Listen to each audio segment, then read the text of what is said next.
Celebrating the holidays with all kinds of cool ideas for different platforms, but today it's a little bit different. These are games we don't want you to forget about. These are 12 awesome indie games for a variety of platforms, many of them on almost every platform, but sometimes indie games kind of get overlooked with all the hype of the AAA titles that get released around this time of year.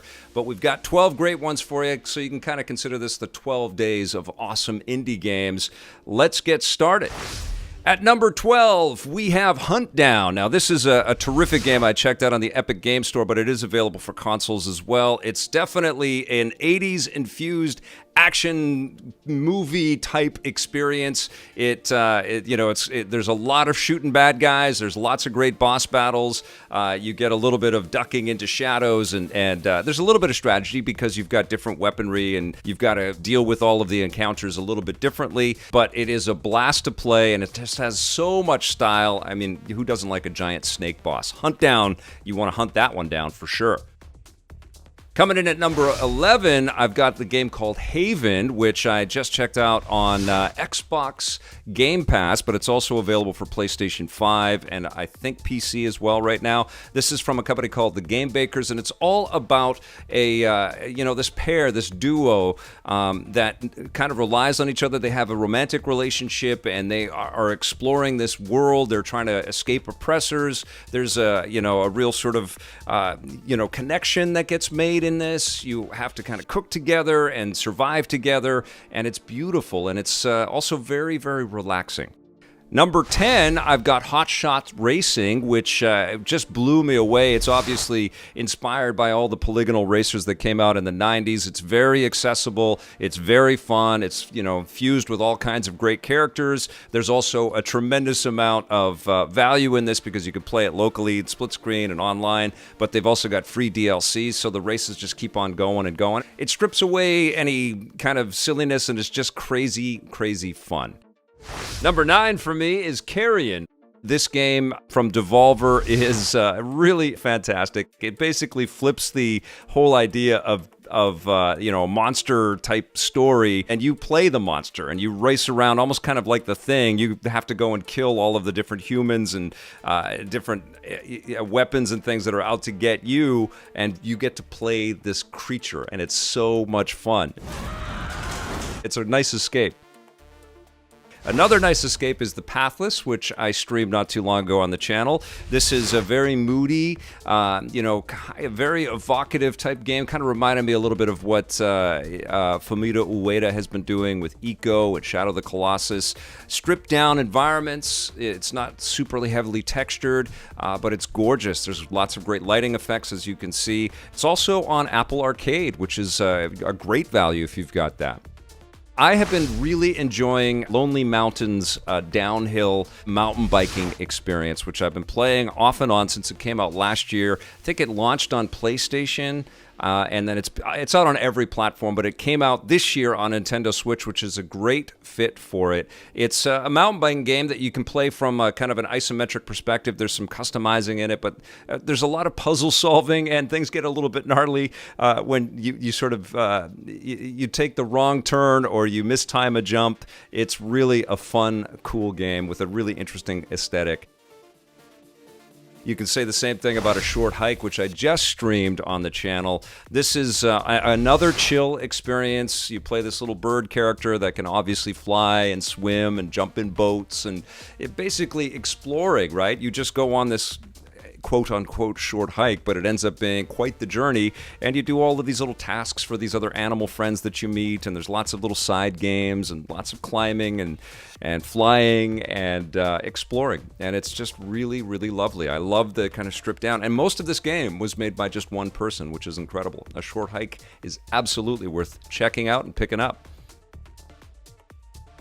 Number 5 is Spiritfarer, and this is a very unique experience. It's a platformer, but it's also kind of a building simulator in a way. You're building this giant ship, and you're bringing the spirits of dying and dead animal creatures that you meet along the way in this adventure. And so you're exploring and you're interacting with all of these really lovely animated characters, and you're trying to kind of help them through the grief of passing into the next world. So there's a lot of depth in this game that kind of takes you aback. It's a really surprisingly beautiful and emotional ride. It's a gorgeous game, and it's been getting a lot of acclaim this year, justifiably so. This is a game I just discovered on Xbox Game Pass, and it's came out a little while ago, but it's on the Sega Genesis and Mega Drive. It's on the Dreamcast, I believe. It's on Evercade. It's on all the platforms, and it's one you can just check out on Xbox Game Pass. I believe it came out on Dreamcast this year, so it qualifies for 2020. It's Smash TV, a little roguelike, a little bit of Robotron because you're saving different humans, and you can play in co-op, and it's ridiculous fun. Super cool game. This game absolutely blew me away. This is Cardo, and this is a game about you know how you find maps in adventure games. Well, this kind of makes gameplay out of finding maps. You can actually adjust the environment around you, and the mechanic and the aesthetics, the beautiful art is just so polished. It honestly feels Nintendo level. It is such a gorgeous game, and I fell immediately in love with it. As soon as I found that first map piece, I'm like, oh my God, this is a game that should have existed forever. And it's got that kind of permanence to it. Cardo is incredible. You do not want to miss this game.